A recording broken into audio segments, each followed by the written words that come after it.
So we've all been there. We've been to pick up an order, and for whatever reason, it's been delayed. However, maybe there's a good fee or it's quiet, so you decide you're going to wait. Sometimes, if you got to wait, you are taking the risk, though, that you are going to get a ticket. Now, this is something that I've run into in the past, but don't get so much lately, because mainly I do out-of-time jobs. But every now and then I do go into town, and I do still have that niggling feeling in the back of my brain. Am I going to get a parking ticket because I'm sat in a loading bay, and the parking wardens are only going to allow me 5 minutes? Now, there is a way to try and get out of this. So every single time that I've ever had a PCN notice from the local council, I have fought it. So I've gone online to the local council website and basically disputed the parking ticket.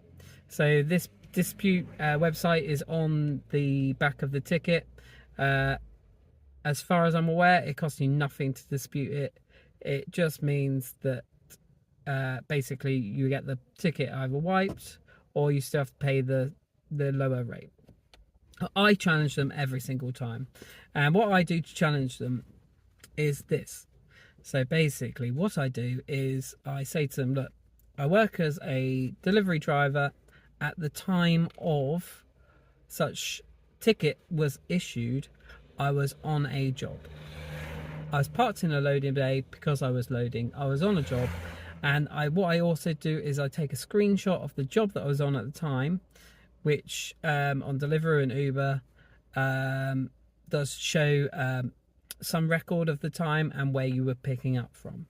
And I found that giving them this little bit of proof and speaking to them very, very nicely, of about the 19-20 tickets that I've had since I've been delivery driving, I've paid one, and at the lower rate. So it's definitely worth challenging these PCNs. I'll go into a little bit more detail of how you can take screenshots now. So I'm going to move you over to like a little screen recording.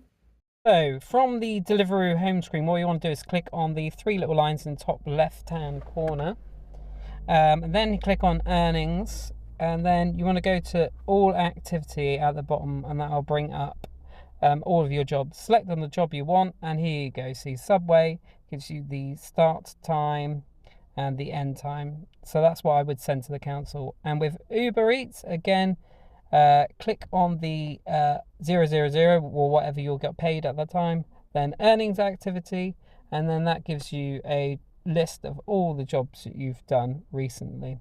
So again, you're going to click on that one, and it does say a start time, which was at the top there, 4:44, and then it's giving you so 28 minutes. So you can say basically I got to the restaurant at 4:44 and I was on that job for 28 minutes. So this is how I've challenged parking tickets in my area. But that's not the only way that you can prevent parking tickets and having to pay for them. So what I found was the most effective way to stop having to pay for parking tickets was to prevent getting them in the first place. And I don't mean going and paying for parking somewhere else or parking a million miles away from a restaurant when I've got to pick up from obviously, tip number one, don't park on double yellow lines or somewhere you shouldn't park anywhere anyway. The best thing that I found to do was to always try and park in a loading bay, and if I saw a traffic warden, I would approach them, speak to them nicely. They get talked to like absolute garbage all day long, so they're likely to want to be nice back to somebody who's being nice to them. Or that's what I found anyway. I'd always say to them, look, this is the deal, I'm picking up for Deliveroo, I'll go in there, I'll see if it's ready, how long will you give me? Sometimes they say, you've got 5 minutes, if you're not back in 5 minutes you can have a ticket, unfortunately. Okay, fair enough, at least they're being honest with me. But quite often I find with ones that I would talk to quite a bit, they actually speak to them nicely and they get to know you a little bit. Say to them, look, I got a job to pick up, am I alright to go in and grab it and come back? And they say, I'll tell you what I do, I know that you're here, I'll go around the block, I'll come back once I've gone round the block and checked all the other cars. If you're still here, then I'll start the 5-minute timer. So that is fairly reasonable. Obviously, you know, it's not an ideal world. In an ideal world, we'd be able to park in a loading bay for as long as we needed. However, I can see the council's point of view. They can't just have people sat in loading bays all day long, because people would just park there all day long, wouldn't they? But yeah, that would be my number one piece of advice. Just try and be nice to the parking wardens.